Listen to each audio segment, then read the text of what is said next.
Assalamualaikum warahmatullahi wabarakatuh. Hai teman-teman, perkenalkan, nama saya Dela Adila dengan NIM 2030203115, Prodi MPI 1, Fakultas Ilmu Tarbiyah dan Pengetahuan, Universitas UIN Raden Kata, Palembang. Baiklah, di sini saya akan memaparkan materi. Ada 4 materi yang akan saya jelaskan di sini. Yang pertama yaitu definisi dan ruang lingkup psikologi pendidikan. Yang kedua yaitu gejala campuran, dan yang ketiga gejala kepribadian. Yang keempat keterampilan berpikir. Yuk, simak videonya. Materi yang pertama yaitu definisi dan ruang lingkup psikologi pendidikan.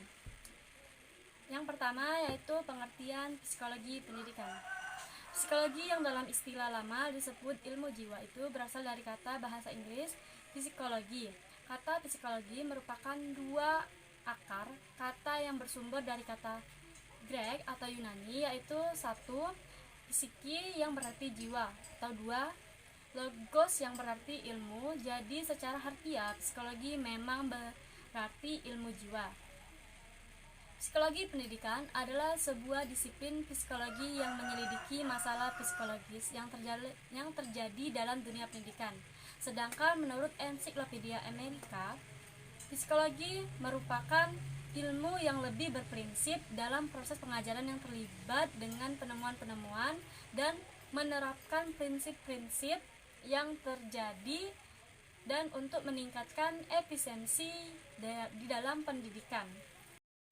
Objek psikologi dibagi menjadi 2, yaitu yang pertama objek material. Objek material adalah sesuatu yang dibahas, dipelajari atau diselidiki, atau suatu unsur yang ditentukan atau sesuatu yang dijadikan sasaran pemikiran. Objek material mencakup apa saja, baik hal-hal konkret atau kerohanian, nilai-nilai atau ide-ide. Objeknya yaitu manusia. Yang kedua yaitu objek formal. Objek formal adalah cara memandang, cara meninjau yang dilakukan oleh seseorang peneliti terhadap objek materialnya serta prinsip-prinsip yang digunakannya. Objek formal juga digunakan sebagai pembeda ilmu yang satu dengan ilmu yang lainnya. Objeknya yaitu dari segi tingkah laku manusia. Objek tersebut bersifat empiris atau nyata yang dapat diobservasi untuk memprediksi, menggambarkan sesuatu yang dilihat. Caranya melihat gerakan-gerik seseorang, bagaimana ia melakukan sesuatu dan melihat dari matanya. Objek kajian psikologi pendidikan. Secara garis besar, banyak ahli membatasi objek kajian psikologi pendidikan menjadi 3 macam. Yang pertama yaitu mengenai belajar, yang meliputi teori-teori, prinsip-prinsip, dan ciri-ciri khas perilaku belajar peserta didik dan sebagainya. Yang kedua yaitu mengenai proses belajar, yakni tahapan perbuatan dan peristiwa yang terjadi dalam kegiatan belajar peserta didik. Yang ketiga yaitu mengenai situasi belajar, yakni suasana dan keadaan lingkungan, baik bersifat fisik maupun non-fisik yang berhubungan dengan kegiatan belajar peserta didik. Ruang lingkup psikologi pendidikan meliputi 1. Pengetahuan tentang psikologi pendidikan. 2. Pembawaan. 3. Lingkungan fisik dan psikologis. Yang keempat, perkembangan siswa. 5.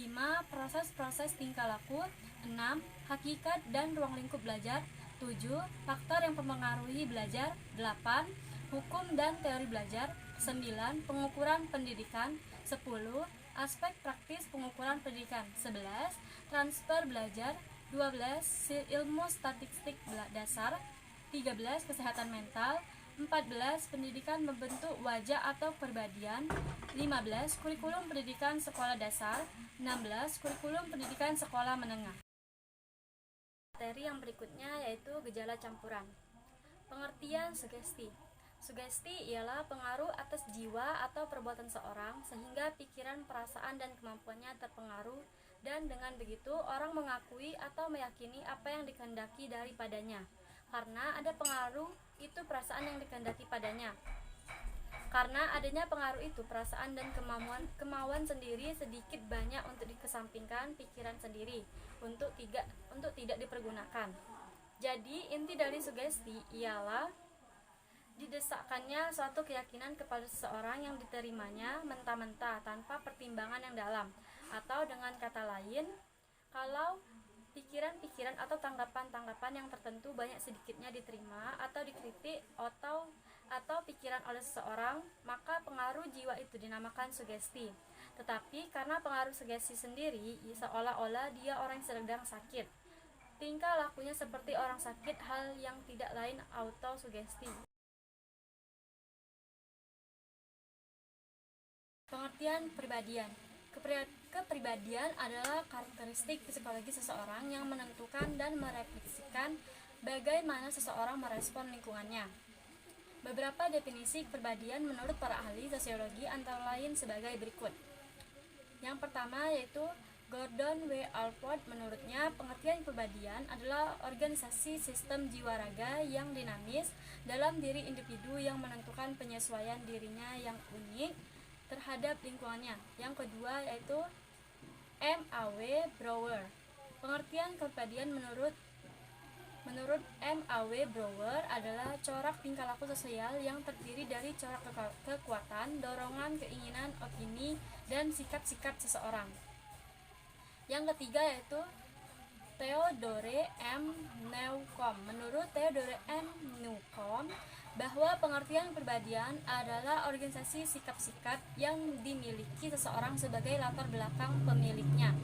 Yang keempat yaitu John F. Huber. Menurut John F. Huber, kepribadian adalah keseluruhan sifat yang tampak dan dapat dilihat oleh seseorang.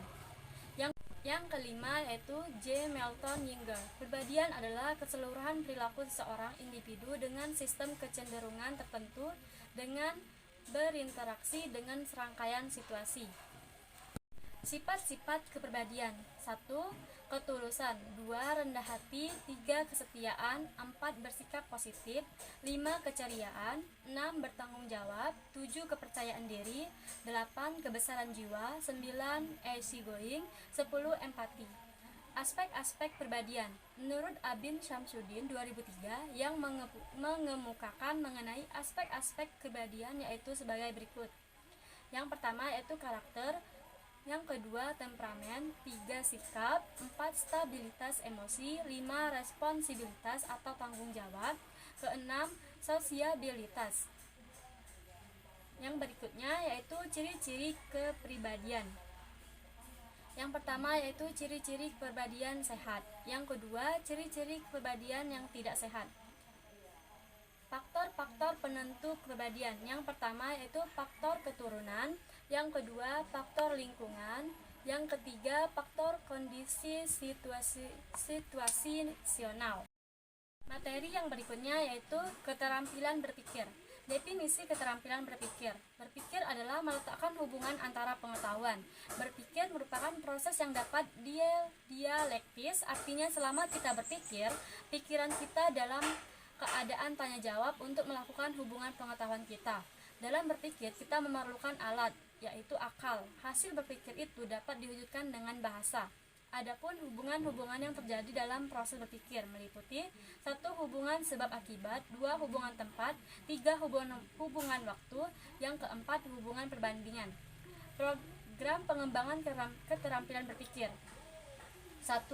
Tahap berpikir sensori motorik dari 0 sampai 2 tahun. Yang kedua yaitu tahap berpikir preoperasional dari 2 sampai 7 tahun. Yang ketiga, tahap berpikir operasional dari 7 sampai 16 tahun. Baiklah, itulah